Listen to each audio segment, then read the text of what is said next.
Bueno, pues, a ver, me ha parecido ver alguna mano. Vamos a empezar con preguntas directas. Antes he visto una mano levantada por allí.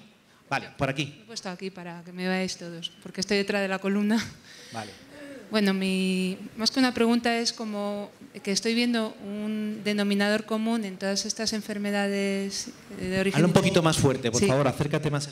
Bueno, yo soy madre de una niña con autismo y tengo mi línea de investigación propia. Y estoy viendo que hay un compuesto en el ambiente que está causando también parte de estas enfermedades gastrointestinales, inmunológicas, metabólicas. Se llama glifosato. Glifosato simulando ser glicina. La glicina es un aminoácido esencial que luego se utiliza en procesos celulares y bueno, se está viendo que el glifosato, que es un herbicida utilizado en la industria agrícola, está sustituyendo a la glicina. Entonces provoca errores a la hora de sintetizar las proteínas. También se está demostrando que es un perfecto antibiótico para nuestras bacterias buenas. Y bueno, realmente yo cuando vi la conferencia de la doctora Stephanie Seneff en Autism One de este año, me quedé muy preocupada porque la tasa de todas estas enfermedades, también diabetes, autismo, está aumentando con el uso del glifosato. Son curvas que van en paralelo. Entonces, quería saber si estabais al tanto y si tenías constancia de este problema también latente en el tema de nuestros alimentos, de lo que comemos. ¿Alguno quiere contestar o hacer algún comentario? Si no estoy equivocado, el glifosato es el rondo, ¿verdad? Sí. El rondo, para quien no lo sepa, es un herbicida que se utiliza... Hay más, pero es el más conocido.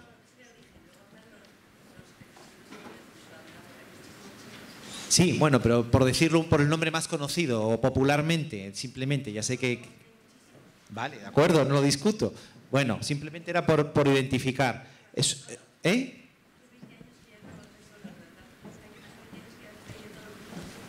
Que sí, que no le estoy diciendo lo contrario. Simplemente comento que el primero o el más conocido inicialmente era este, que era un herbicida que se utilizaba y creo que era de Monsanto, creo recordar.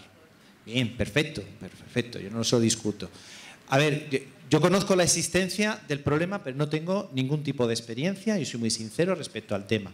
Sé que sé que hay controversias respecto a ellos, sé que la Unión Europea, creo que recientemente, había prorrogado los permisos para poder utilizar estos herbicidas y que había generado cierta polémica en ciertos vínculos, en ciertos foros. Esa es la información que tengo. No lo manejamos, no soy experto y no sé si alguno sabe algo o quiere añadir algo más respecto a este tema. Y siento no poder ayudarte más, es una cosa muy específica, pero sí lo conozco. Perfecto. Perfecto. Lo tenemos en cuenta. Hola, buenos días. Sí, si te quieres acercar mejor, sí, para localizarte, sí. fenomenal. Hola.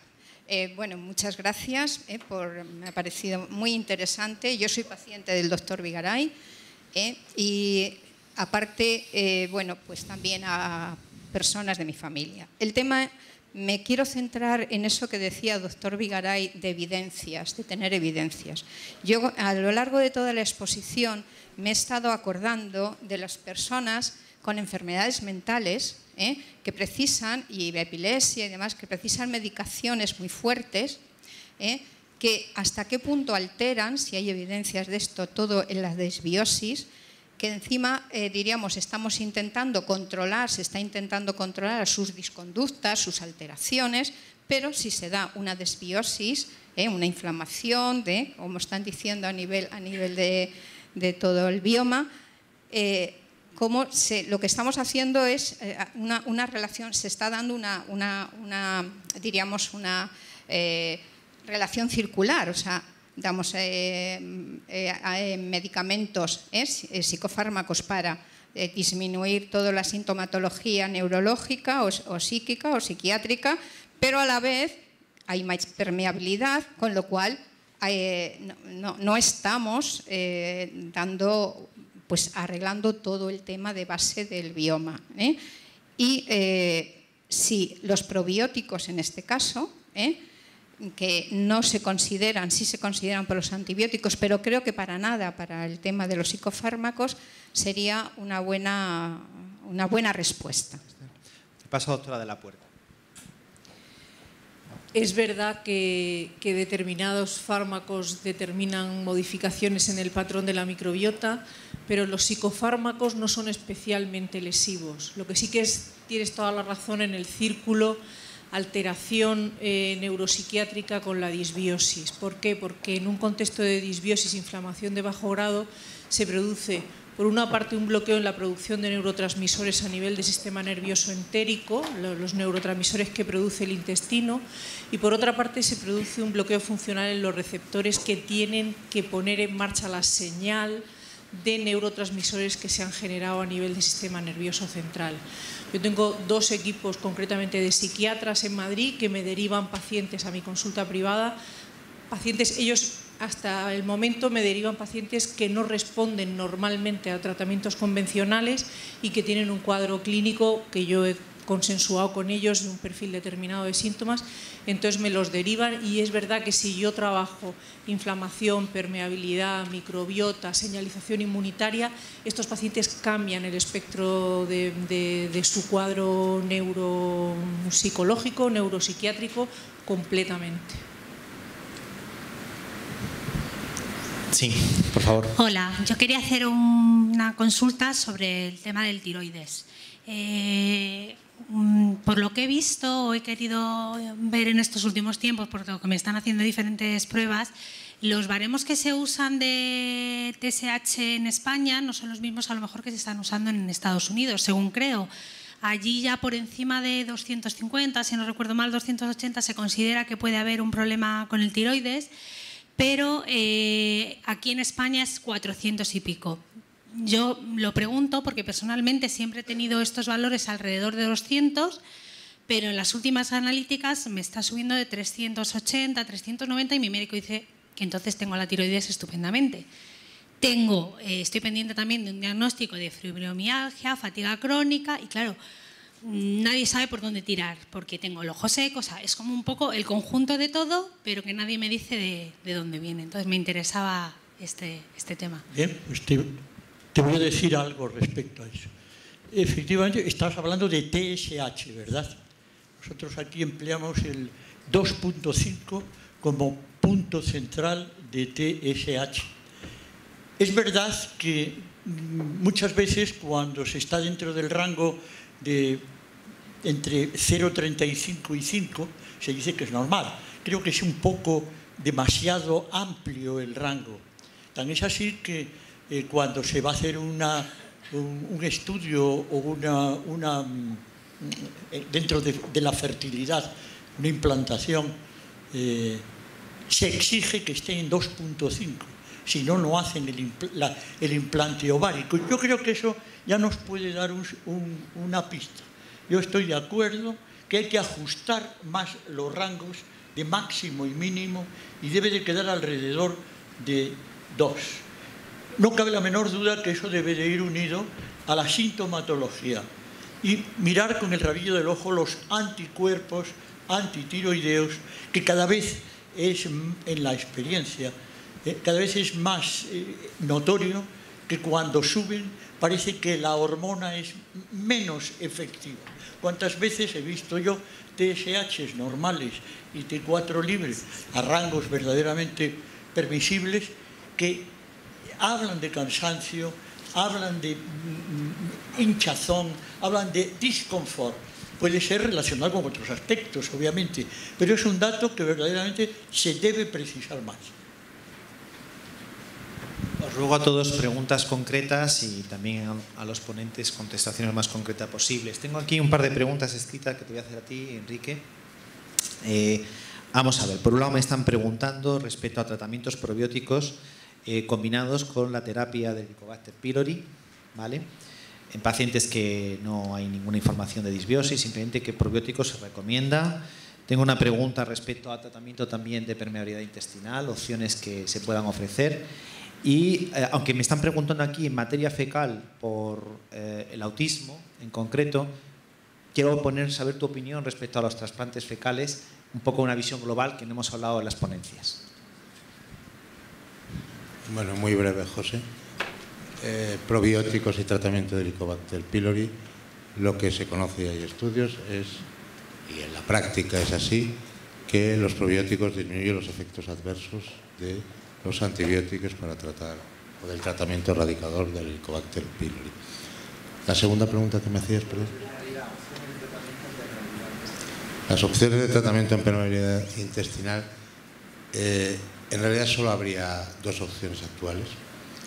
Una que no tiene evidencia, que es la utilización de glutamina, y digo no tiene evidencia porque la glutamina prácticamente en un 100% se absorbe en el primer tramo del tubo digestivo, es decir, no tendría efecto sobre la mayor parte del tubo digestivo.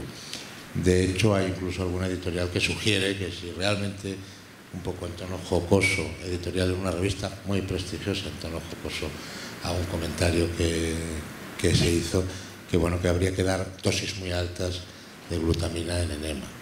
Es decir, que la utilidad por esa vía es limitada, y luego hay un producto comercializado que en realidad no es un fármaco, es un medical device que sí que se ha demostrado, tanto en estudios animales fundamentalmente, que normaliza la permeabilidad en modelos animales y que clínicamente es eficaz en tratamiento del síndrome de intestino irritable.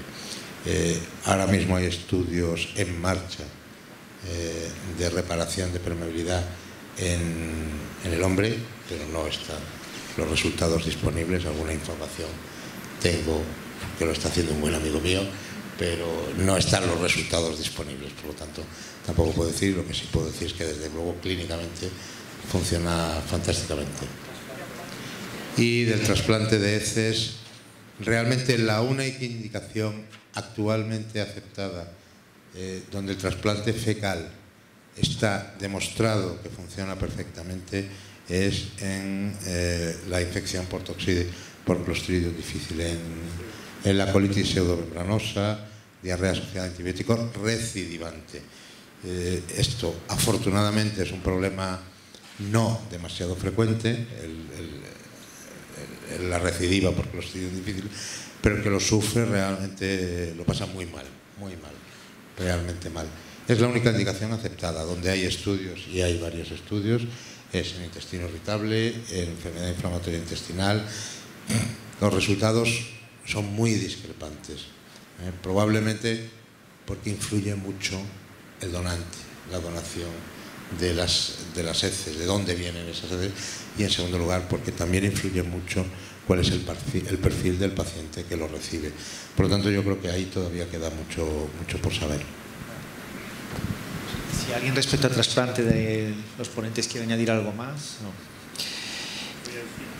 Vamos a ver, yo sobre la glutamina, la experiencia que tengo es que yo no creo en ella.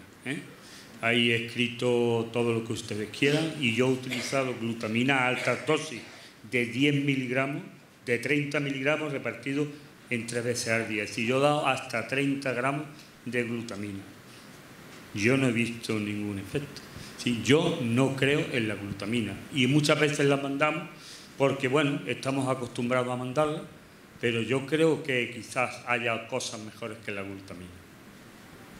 Bueno, voy a decir algo en ese sentido. Yo sí prescribo glutamina, es decir, que aquí cada uno, como veis, tiene sus criterios. Yo sí prescribo, y yo sí tengo un feedback más positivo que el tuyo, en mi caso. Que yo sí tengo una sensación más positiva respecto a beneficio. Pero bueno, evidentemente, luego no hay enfermedades, como siempre hay pacientes, ¿no? Y las respuestas son individuales. Hay que distinguir dos cosas. Uno, el efecto tópico o local que se presupone en la glutamina sobre permeabilidad, y otro, el efecto sistémico que pueda tener. Si yo doy glutamina, la dosis que sea, lo que sí sé positivamente es que la glutamina se absorbe en duodeno. Prácticamente toda. Por lo tanto, que tenga efectos sistémicos, no hay ningún. Pero lo que no se puede es intentar pensar que la glutamina va a tener un efecto en yeyuno, porque es que no llega. Puede llegar vía sistémica, pero no directamente por la glutamina. Creo que es una aclaración muy, muy oportuna. Tengo una pregunta respecto al sobrecrecimiento. La pregunta es si el sobrecrecimiento se cura, si se ha tenido de pequeño, o entiendo que en cualquier momento se puede dejar secuelas, y me gustaría que la contestaras. Vamos a ver, cuando podemos decir que aproximadamente un 20% de SIBO se cura, un 80% de SIBO no se cura. Será siempre una enfermedad recidivante. ¿Y por qué? Porque un SIBO lo puede tener un enfermo de Crohn, un SIBO lo puede tener una enfermedad celíaca, un SIBO lo puede tener un hipotiroidismo. Sí, hay muchas enfermedades que pueden dar un SIBO y que realmente todavía no las podemos curar. Aparte de las alteraciones de los complejos motomigratorios, como expliqué harto, que era de naturaleza inmunitaria. Y hasta ahora las enfermedades inmunitarias no las sabemos curar. Luego aquí digo que el 80%, un 70, un 80% del SIBO no se va a curar, por lo cual, aquí lo he dicho, que el SIBO es una enfermedad recidivante, luego siempre tendremos que estar dando una pastillita o algo, como hacemos con nuestros enfermos diabéticos, con nuestros enfermos hipertensos, que si los sabemos tratar perfectamente, pueden llevar una vida normal. El problema es que del SIBO todavía en España no todo el mundo lo sabe tratar. Es decir, 20% se curan, 80% no se curan. Bueno, no se curan si usted me dice que se va a desaparecer, pero sí lo podemos controlar para llevar una vida normal. Aquí hay algunas preguntas muy directas que puedo ir yo casi contestando. Con disbiosis diagnosticada es necesario analizar SIBO y parásitos. Sí, hay que analizarlo todo, por supuesto que sí. Si queremos dar contestaciones globales hay que analizar todo globalmente. Azúcares buenos, azúcares malos. ¿Cuáles son unos y otros? No es cuestión de poner etiquetas. En un contexto de mala absorción es evidente a la fructosa que la fructosa y aquellos oligosacáridos que contengan fructosa, y hemos hablado antes de los fructanos, pues evidentemente son perjudiciales. La sacarosa es un momento de discusión en nuestro propio hospital, es uno de los temas que con Sergio tengo debate continuo. Él ya lo ha dicho aquí, si autoriza la sacarosa, yo no la estoy autorizando, y tenemos en ese sentido las cosas bastante claras en nuestra unidad. En cualquier caso, el azúcar como tal tiene otro tipo de perjuicios en otros ámbitos metabólicos más allá del problema de la mala absorción. Si tenemos que hablar de algo beneficioso en este caso, la glucosa se ha hablado que nos ayuda a poder absorber fructosa. Por lo tanto, sería una alternativa muy razonable. Aparte que tenemos pues, otras alternativas, como pueden ser naturales, como puede ser, por ejemplo, la stevia. Respecto a otra preguntita que tengo aquí, cereales que podemos tomar los pacientes con mala absorción de la fructosa. A ver, los cereales más problemáticos en situación de mala absorción de la fructosa son aquellos que tienen fructanos o que tienen sorbitol, que básicamente son el trigo, el centeno, el mijo y el maíz. Son los 4 cereales más problemáticos en situaciones de mala absorción a la fructosa. ¿Qué solemos recomendar y suele ser bien tolerado? El arroz, el trigo sarraceno, el amaranto o pseudocereales como son el tef y la quinoa. Es complicado, pero tenemos un abanico razonable. Recordar en cualquier caso, en lo que se refiere a mala absorción, intolerancia a la fructosa, que no estamos hablando de prohibiciones absolutas, que pequeñas trazas se pueden tomar. Tengo aquí alguna pregunta más.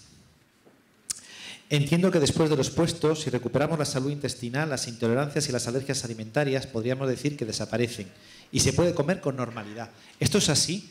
Posiblemente contestaremos varios y no estaremos de acuerdo, pero me gustaría saber la opinión de Blas. Si quieres tú comentar de toda la... Porque yo creo que la pregunta del millón, ¿esto se cura? ¿Qué futuro tenemos? ¿Vamos a comer de todo? Yo creo que ahí nos tenemos que mojar un poquito todos. No sé. Sí y no. Es para mojarse. Vamos a ver, las intolerancias alimentarias muchas veces las miramos de una manera muy simplista. Como que hay un problema, llega un alimento y necesariamente voy a tener un resultado. Cuando en realidad de este juego forman parte muchos actores. Y voy a poneros un ejemplo. Un mal absorbedor de lactosa puede ser simplemente mal absorbedor o puede ser intolerante. Y sí que hay suficientes estudios para demostrar que los malabsorbedores intolerantes lo que tienen es que esa lactosa no digerida desencadena un aumento de la sensibilidad intestinal. Es decir, no es solamente que se produzca gas y se produzca un efecto osmótico que arrastre líquido, es que además hay otros elementos que participan, no solo el simple malabsorción. Y esos mecanismos están determinados por otras circunstancias. Se ha hablado mucho del estrés hoy. El estrés promueve esa mayor sensibilidad del intestino. Se cura en algunos casos, porque viene determinado por algo muy, muy concreto. Pero en otros casos es necesario corregir un montón de factores y no solo eliminar de la dieta algo. Otro ejemplo, la lactosa, si se toma en pequeñas dosis, un intolerante a la lactosa es capaz con el tiempo de modificar la microbiota y hacerle más tolerante. Se cura. No sé si eso es curar o no, pero son soluciones a largo plazo. Yo ya hace tiempo que suelo decir que la intolerancia a la fructosa no es una enfermedad, excepto en el grupo de intolerantes que tienen una causa genética por la cual la proteína que determina que el GLUT5 esté donde esté alterado.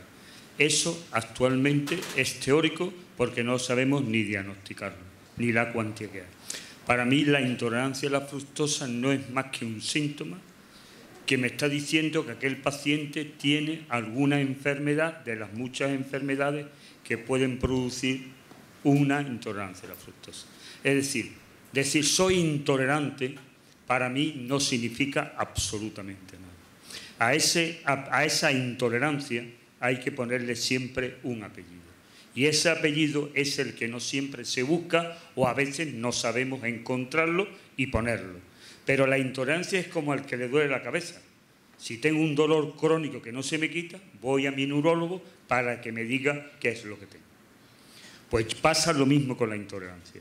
Pero hay que tener en cuenta que un intolerante, hemos dicho que hay una enfermedad tras ella. Luego, alguien que es al principio intolerante a la lactosa, después lo puede ser a fructosa, después lo puede ser a lactosa, después puede ser al sorbitol, a la mala absorción de carbohidratos, etcétera, etcétera, etcétera. Es algo que empezó por una simple intolerancia a la fructosa.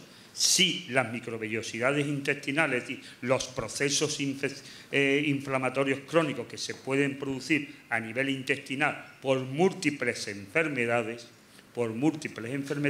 serán los responsables de la cantidad de síntomas que podemos tener. Y no hay que olvidar que una intolerancia a la fructosa puede estar producido por un SIBO, por parásitos, por Helicobacter pylori, por muchas cosas. Y incluso nos puede llevar a un aumento de la permeabilidad intestinal, con lo cual el cuadro se complicará muchísimas veces.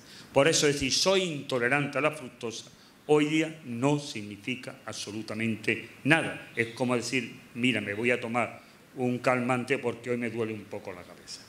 Bueno, y para terminar, lo que sí quiero decir es que hoy intolerancias alimentarias no se pueden separar de la disbiosis intestinal. Hoy es todo un mundo, y si el que no lo quiera entender, que todo eso es un mundo que forma un todo y quiere ir por caminos diferentes y contemplar esto como un todo, pues se está equivocando. Por consiguiente, ¿se cura la intolerancia? Yo creo que en un 50% de los pacientes se puede curar. En otros 50% los mejoraremos y en algunos, desgraciadamente, no sabremos ni lo que hacer. Yo voy a dar mi opinión y me tenéis que disculpar, la tengo que dar porque no está el doctor Suárez y sé cómo piensa el doctor Suárez respecto al tema. Y la doy en su nombre y en el mío, porque los dos más o menos en esto sí coincidimos. Blas, nosotros llevamos, como he dicho en Beata, 7.000 diagnósticos de fructosa. No hemos encontrado un paciente con un diagnóstico de intolerancia a la fructosa, donde además hayamos tenido en cuenta, como tú muy bien dices, ahí coincidimos todos, disbiosis y SIBO, y se haya tratado adecuadamente y haya mejorado esa disbiosis y se haya resuelto su SIBO, que después pueda tolerar fructosa. Mejora el margen de tolerancia, porque hay que entender en nuestro criterio que es una cuestión de caudal, de cantidades, de saturación. Esto es un motobomba que se encarga de absorber. Y es un motobomba que tiene una capacidad X, que con el paso del tiempo, en un contexto de deterioro, va funcionando cada vez peor. Y encima lo vamos gripando con nuestros hábitos alimentarios, el motor. Si evidentemente mejora esa inflamación y mejora esa dieta, ese motobomba va a funcionar mejor y vamos a tener capacidad de meter o tomar algunos alimentos que a lo mejor inicialmente no podíamos tolerar. Pero algunos de ellos críticos, como puede ser el famoso ajo y cebolla que hemos mencionado antes, yo todavía, personalmente, con todo resuelto, no he conocido un paciente que después los haya podido tolerar. Por eso, en Beata, nuestro criterio va más en la línea de que mayoritariamente la malabsorción a la fructosa es primaria. Pero estoy de acuerdo contigo, esto hay que verlo en un contexto global donde no solamente es mala absorción, sino también es alteración de microbiota. No se puede entender de otra manera. Vamos a ver, porque esto es quizás una semántica. ¿Qué produce la intolerancia? Si la intolerancia lo produce algo, no es primaria. Es secundaria o adquirida. Sí, yo llamo una intolerancia primaria cuando la intolerancia es la enfermedad. Pero es que la intolerancia no es la enfermedad, es consecuencia de una enfermedad. Y todo lo que sea consecuencia de una enfermedad, yo no lo entiendo como primaria, lo entiendo como adquirida. Si la semántica, a lo mejor donde estamos discutiendo es en la semántica y no en el fondo. Yo no entiendo una intolerancia sin que detrás de ella haya una enfermedad.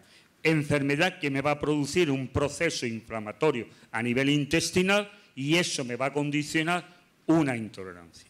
Sí, un GLUT5 no deja de absorber nunca si no tiene una causa congénita, que yo entonces diría que estamos ante una intolerancia primaria. Si eso no existe, para mí no existe una intolerancia primaria. Para mí existe ante un proceso que va a determinar esa intolerancia primaria, esa intolerancia fructosa. Por eso yo nunca la llamo primaria, sino yo la llamo adquirida. Sí, para mí, si no existe un proceso inflamatorio, solamente quizás hay una chica amiga mía que ella defiende mucho que si tomamos muchas fructosas nos puede producir un proceso inflamatorio. Pero si no existe un proceso inflamatorio, para mí no existe una intolerancia a la fructosa. Para mí la intolerancia a la fructosa siempre es secundaria. Yo no tendré, por supuesto, 7.000 eso, pero más de 1.500 o 1.600 pacientes sí tengo recogido. Y siempre detrás de ello, yo siempre encuentro alguna enfermedad cuando insistimos. Y ahora te estoy diciendo que entre las 4 cosas que más encontramos, Helicobacter pylori, parásitos intestinales, ahí lo diré, SIBO, y ahora, últimamente, nosotros, como vamos evolucionando y comprendiendo, nos hemos dado cuenta de la gran importancia que tiene la disbiosis intestinal. Ahora, si tú piensas que la fructosa existe por sí misma, yo no comparto esa idea contigo. Bueno, como veis, esto es lo bonito, esto pasa en los congresos médicos cada 2 por 3, es decir, que no nos ponemos de acuerdo en criterio y es lo más normal del mundo, no os alarméis. Se avanza así, se avanza en la controversia, se avanza en el criterio, en la necesidad que los dos salimos de aquí de que tenemos que investigar más y que tenemos que mirarlo mucho más. Ese es el resumen que yo quiero sacar. Yo tengo aquí alguna pregunta precisamente en ese sentido. ¿Por qué hay tanta disparidad en las dietas, en los criterios, en lo que decimos? Pues porque todavía hay poca evidencia en muchos aspectos y necesitamos más evidencia y necesitamos más investigación. Y es una de nuestras prioridades y las cosas que nos van a caracterizar o pretendemos que nos caractericen. Pero, bueno, yo ratifico nuestro criterio. Es decir, las 4 cosas que generan fructosa las resolvemos, las curamos, pero el paciente sigue sin poder comer ajo ni cebolla. Y tiene clínica. Pues yo te puedo decir que yo tengo enfermos que son intolerantes, celíacos, concibo, parásito, intolerancia a la lactosa, fructosa, sorbitol. Hoy día come ajo y cebolla. Y como eso te puedo enseñar muchos ejemplos. Hay gente que termina comiendo ajo y cebolla. Si tú no lo has visto, pues yo tendré un grupo diferente o tendré gente diferente de otro mundo. Pero te puedo decir que hay gente que van a comer, volverán a comer perfectamente. Siempre que le podamos curar su enfermedad de fondo. Si no le podemos curar, si no le vamos a curar su enfermedad de fondo, lo mejoraremos, comerán muchas más cosas. Pero yo digo que hay pacientes que comen cebolla y ajo y vuelven a hacer los refritos tradicionales que hacemos en España para cualquier tipo de comida. No vamos a entrar más en el tema. Tengo más preguntas, pero podríamos estar eternamente. Tengo un problema, que como nos hemos ido de hora, había convocado a algunos medios de comunicación y yo creo que todos entendéis que es importante que les atendamos. Creo que eso es lógico y nos hemos ido un poquito de tiempo. Entonces, tenía aquí alguna pregunta muy concreta, sobre todo para el doctor Rodríguez Jiménez, respecto a endometriosis. Y tenía alguna más que yo creo que, si no os importa, ahora tranquilamente, pues se la podéis